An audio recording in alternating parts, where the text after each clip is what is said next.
আমি নিজের চোখে দেখেছি তুমি অজ্ঞান হয়েছিলে, আয়ুষ তোমাকে টানতে টানতে নিয়ে যাচ্ছিল।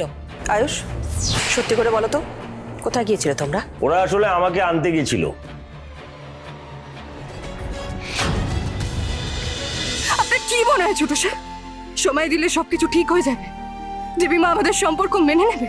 হয়তো হবে না, কিন্তু সম্ভাবনা তো থাকবে। কিন্তু তার বদলে যদি আজকেই আমরা ফিরে যাই, তাহলে সেটাও তো কোনোভাবে সম্ভব হবে না কুসুম। আমি আমি চিরকালের মতো তুমি মা দুজনের থেকেই দূরে সরে যাব কুসুম। কিন্তু তুমি জানো তো কুসুম, আমি তোমাকে, মাকে, তোমাদের কাউকে ছাড়াই ভালো থাকবো না, বাঁচবো না। ছোট সাহেব, যে মুহূর্তে দেবীমা জানতে পারবেন যে আমরা বাড়ি থেকে পালিয়ে গেছি, সেই মুহূর্তে আমরা সবটা হারাবো। দেবীমা নিজের শেষ নিঃশ্বাস অব্দি আমাদের কোনোদিনও ক্ষমা করবেন না। তো আমি কুসুম ঠিক বলছে আয়ুষ, আমি ইন্দ্রাণীকে যতদূর চিনি তাতে এইভাবে তোমাদের সম্পর্কটাও কিছুতেই মেনে নেবে না, ক্ষমাও করবে না। কাজেই আমি তোমাদের বলতে পারি তোমরা নির্ভয়ে বাড়ি চলে যাও। বাড়ি গিয়ে ইন্দ্রাণীর সামনে দাঁড়িয়ে তোমরা তোমাদের দুজনের ভালোবাসার কথা খুলে বলো। দেখো, তোমরা যদি পালিয়ে যাও তাহলে আর কোনোদিনই ইন্দ্রাণীর সামনে দাঁড়িয়ে তোমরা চোখে চোখ রেখে কথা বলতে পারবে না, এ সৎসাহস তোমাদের হবে না। দেখো, আমি এটাও জানি যে বিষয়টা ইন্দ্রাণীর মেনে নিতে একটু সময় লাগবে, কিন্তু তোমাকে কাপুরুষ তো ভাববে না, ও তোমার সাহসটা দেখবে, হয়তো একটু শাস্তি দেবে, সেটা একটু সহ্য করবে। এইভাবেই ইন্দ্রাণীর মন জয় করে নিতে পারবে। আরে এত চিন্তার কি আছে? বউ হিসেবে তুমি অসম্ভব ভালো একটি মেয়েকে পছন্দ করেছো। আমি তোমার পছন্দের তারিফ করি, গর্ব হয় আমার। জানো আয়ুষ, তোমাদের দুজনকে প্রথম যখন আমি আমার বাড়িতে স্বামী স্ত্রী হিসেবে দেখলাম, আমি সেই দিনই বুঝতে পেরেছি তোমাদের এই জুটি ওপরওয়ালার ঠিক করা।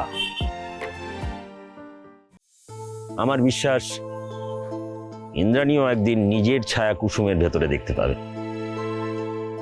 তোমাদের হয়ে আমি যথাসাধ্য ইন্দ্রাণীকে বোঝানোর চেষ্টা করব। ইন্দ্রাণী আমার কথা ফেলতে পারবে না। থাক থাক থাক থাক থাক থাক। দেখো আয়ুষ, আমার নাম অভিমন্যু রায়চৌধুরী। আমি তোমাদের দুজনকে কথা দিচ্ছি, আমি বেঁচে থাকতে তোমাদের এই সম্পর্ক কেউ আলাদা করতে পারবে না, কথা দিলাম।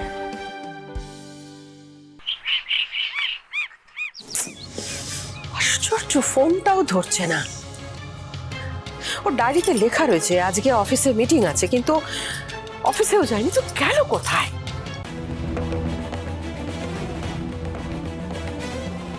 আয়ুষ, কোথায় চলে গিয়েছিলে তুমি?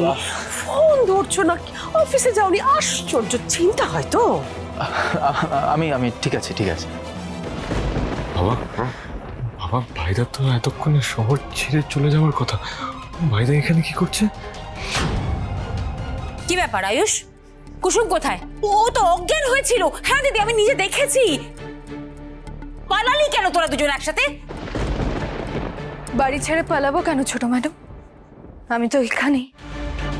আর আপনি কি যেন বলছিলেন, অজ্ঞান হওয়ার কথা? অজ্ঞান হতে যাবো কেন? আমি তো একদম ঠিক আছে ছোট ম্যাডাম, আমার কিছু হয়নি তো। হয়েছিল, আলবাত হয়েছিল। আমি নিজের চোখে দেখেছি তুমি অজ্ঞান হয়েছিলে, আয়ুষ তোমাকে টানতে টানতে নিয়ে যাচ্ছিল।